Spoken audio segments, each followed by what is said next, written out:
பண வருமானத்தில் இருந்த தடைகள் விலகும். வருமானத்தில் இருந்த தடை விலகிறதுனால குடும்பத்தில் சந்தோஷ மகிழ்வு ஏற்படுறதுக்கான வாய்ப்பு இருக்கு. இந்த சுக்கிர பயிற்சிக்கு எதுக்கு இவ்வளோ இம்பார்ட்டன்ஸ் கொடுக்குறீங்க அப்படின்னு கேட்டிங்கன்னா, இந்த சுக்கிரனுடைய பயிற்சியை பொறுத்து தான் உங்களுடைய வாழ்க்கையில் சந்தோஷம், சுகம், துக்கம், வருமானம் எல்லாம் ஏற்படக்கூடிய வகையில் இருக்கும். இந்த சுக்கிரன் ஒரு ஜாதகத்தில் சரியாக இல்லை, நீங்கள் குரு சரியாக இல்லாமல் இருந்தால் கூட சமாளிச்சுக்கலாம். உங்களை பொறுத்த வரைக்கும் திடீர் அதிர்ஷ்டம் கிடைப்பதற்கான சூழ்நிலை இருந்தாலும் அதை கெடுக்கிறதே உங்கள் வாயாக தான் இருக்கும்.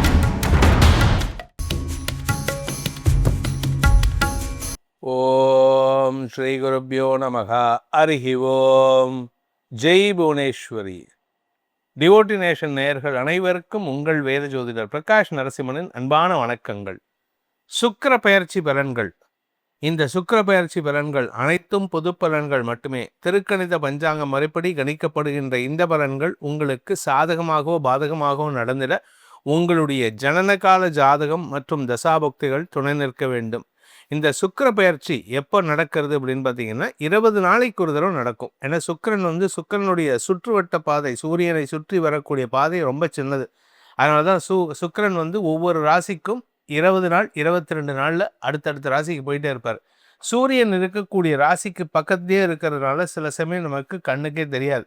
ஆனால் அவருடைய பலம் நமக்கு மறைமுகமாகத்தான் செயல்படும். மறைமுகமாக இருந்தால் நல்லது நடக்கும்.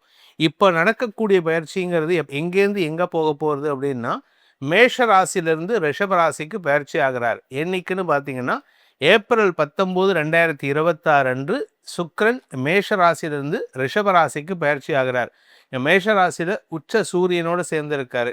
இந்த ரிஷப ராசியில் எத்தனை நாள் இருப்பார் அப்படின்னு பார்த்தீங்கன்னா ஏப்ரல் 19 முதல் மே 14 வரை கிட்டத்தட்ட ஆல்மோஸ்ட் 25 நாட்கள் அங்கே ரிஷப ராசியில் இருப்பார். இந்த ரிஷப ராசிங்கிறது தன்னுடைய சொந்த வீடாக அவருக்கு இருக்குது. அதாவது சுக்கிரனுக்கு 2 சொந்த வீடுகள், ஒன்று ரிஷபம், மற்றொன்று துலாம். இப்போ ரிஷபராசிக்கு வராரு. இந்த ரிஷபராசிக்கு வர்றதுனால சனியின் 3ஆம் பார்வையில் வந்துடுவார். இந்த சனி பார்வையில் சுக்கிரன் நல்லது பண்ணுவாரா கெட்டது பண்ணுவாராங்கிறது இப்போ நம்ம பார்க்க போகிறோம்.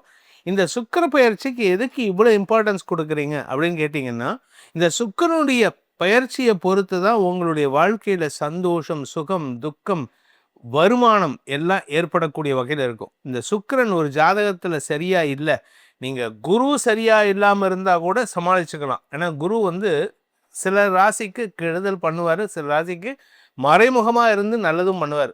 ஆனால் அது சுக்கிரன் சரியாக இல்லை அப்படின்னா சுகங்கள் கிடைக்காது. தாய் மூலமாக கிடைக்கக்கூடிய சுகம், வாழ்க்கை துணை மூலமாக கிடைக்கக்கூடிய சுகம், வசதி வாய்ப்புகள் மூலமாக கிடைக்கக்கூடிய சுகம் எதுவுமே கிடைக்காம போயிடும். ஸோ ஒரு மனுஷன் சந்தோஷமாக வசதி வாய்ப்போடு இருக்கணும், கஷ்டப்படாமல் இருக்கணும்னா இந்த சுக்கிரன் சாதகமாக இருக்கணும். அப்பேற்பட்ட சுக்கிரன் தன்னுடைய பயிற்சியின் மூலமாக உங்கள் ராசிக்கு எப்படிப்பட்ட பலன்களை தரப்போறாருன்னு இப்போ பார்க்க போகிறோம். இந்த சுக்கிரன் மீன ராசியில் உச்சமடைகிறார், கன்னி ராசியில் நீச்சம் அடைகிறார்.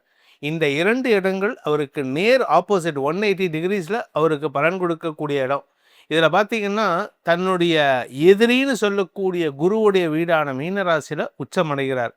ஆனால் தன்னுடைய மாணவன்னு சொல்லக்கூடிய புதனின் வீட்டில் நீச்சம் அடைகிறார். என்ன காரணம் அப்படின்னா, இந்த புதன் அறிவு சார்ந்த கிரகம். அறிவாளிகளுக்கு கஷ்டம் இருக்கும், அறிவாளிகள் இருக்கும் இடத்துல சுகம் குறைவாக இருக்கும். இந்த கலைத்துறை சார்ந்த விஷயங்கள்லாம் அந்த இடத்துல செல்லுபடியாகாது. அதாவது அறிவு இடத்துல போகம் இருக்காது, போகம் இருக்கிற இடத்துல அறிவு இருக்காது. இதுதான் பொதுவான அடிப்படை தத்துவம். இப்பேற்பட்ட சுக்கிரன் உங்கள் ராசிக்கு இந்த பெயர்ச்சியில் எப்படிப்பட்ட பலனை தரப்போறாரு அப்படிங்கிறத நம்ம பார்க்க போகிறோம். வாருங்கள், உங்கள் ராசிக்கு எப்படிப்பட்ட பலன்களை சுக்கிரன் பெயர்ச்சி மூலமாக தரப்போகிறார்னு பார்க்கலாம். துலாம் ராசியில் பிறந்தவர்களுக்கான சுக்கிர பெயர்ச்சி பலன்கள். ராசிநாதனே 7ஆம் இடத்திலிருந்து 8ஆம் இடத்துக்கு போகிறார். ஸோ உங்களை பொறுத்த வரைக்கும் திடீர் அதிர்ஷ்டம் கிடைப்பதற்கான சூழ்நிலை இருந்தாலும் அதை கெடுக்கிறதே உங்கள் வாயாக தான் இருக்கும். ஏன்னா 2ஆம் வீட்டு அதிபதியான செவ்வாய் சனியோடு சேர்ந்திருக்காரு. 8ஆம் இடத்துல எதிரி ஸ்தானத்தில் போயிட்டு சுக்கிரன் உட்கார. 8ஆம் இடம் எதிரி ஸ்தானம், ஆரோக்கிய ஸ்தானம், அதாவது ஆயுள் ஸ்தானம். ஆயுளுக்கு கெடுதல் கிடையாது, ஆனால் வாயை வச்சு சும்மா இருக்கணும். உங்களை பொறுத்த வரைக்கும் துலா ராசிக்காரனுக்கு பெரிய பிரச்சனை எங்கே அப்படின்னா, நான் நேர்மையாக பேசுகிறேன், நல்ல விதமாக பேசுகிறேன், நியாயமாக பேசுகிறேன்னு சொல்லிட்டு பேசக்கூடாத விஷயத்த பேசுகிறீங்க. அதுதான் பிரச்சனை. நீங்கள் பேசினா இப்போ வந்து பூகம்பம் வெடிக்கிறதுக்கான சூழ்நிலை இருக்குது. நீங்கள் குறிப்பாக எதிரிகள் விஷயத்தில் நீங்கள் நியாயத்தை பேசக்கூடாது. ஆக்சுவலாக அந்த இடத்துல பேசவே கூடாது. நீங்கள் நியாயத்தை மட்டும் இல்லை, அநியாயத்தையும் பேசக்கூடாது. நீங்கள் பேசாமல் இருக்கிறதுக்கு முயற்சி பண்ணணும். அதே சமயம் பண வருமானத்திலிருந்து தடைகள் விலகும். வருமானத்திலிருந்து தடை விலகிறதுனால குடும்பத்தில் சந்தோஷ மகிழ்வு ஏற்படுறதுக்கான வாய்ப்பு இருக்குது. ஸோ இதனால் உங்களுக்கு நன்மைகள் ஏற்படும். இதில் லாபஸ்தானாதிபதியான சூரியன் 7ஆம் இடத்துல உச்சம் அடைகிறார். இந்த இந்த சூரியன் உச்சம் அடைகிறதுனால என்ன ஒரு பிரச்சனை அப்படின்னா, நீங்கள் டைரெக்டாக உங்கள் மேல் அதிகாரிகளோட மோதல் போக்கு கடைபிடிக்கிறதுக்கான வாய்ப்பு இருக்குது. அதாவது இந்த 2ஆம் வீட்டுக்கு சுக்கிரன் பார்க்குறாரு. 2ஆம் வீட்டு அதிபதி சனியோடு சேர்ந்திருக்காரு. 7ஆம் இடத்துல சூரியன் உச்சமாக இருக்கார். ஸோ உங்களுக்கு வந்து எப்படின்னா, வாயை கொடுத்து மேல் அதிகாரிகள்கிட்ட மனஸ்தாபத்தை சம்பாதிக்கிறதுக்கான வாய்ப்பு இருக்குது. ஸோ முடிஞ்ச வரைக்கும் இந்த மாதம், அதாவது இந்த சுக்கிர பயிற்சி நடக்கக்கூடிய ஏப்ரல் 19 முதல் மே 14 வரை அடுத்தவர்கள் விஷயத்தில் எதுவும் பேசாதீங்க. மேலதிகாரிகள் வந்து அங்கே வெள்ளைக்காக்கா பறக்குது அப்படின்னா, ஆமாம் பறக்குது சார், என்ன பண்ணலாம், அதை வந்து அம்பு விடணுமா தொடணுமா அப்படின்னு கேட்கணுமே தவிர, இல்லை அதை பார்த்துட்டு சார் கூடவே ஒரு குட்டியும் பறக்குதுன்னு சொல்லலாமே தவிர, நீங்கள் அது வந்து இல்லை அது கருப்பு நீங்கள் எப்படி சொல்லக்கூடாதுன்னு சொன்னீங்கன்னா உங்கள் பேரில் ஒரு வன்மத்தை அவங்க ஏற்படுத்திப்பாங்க.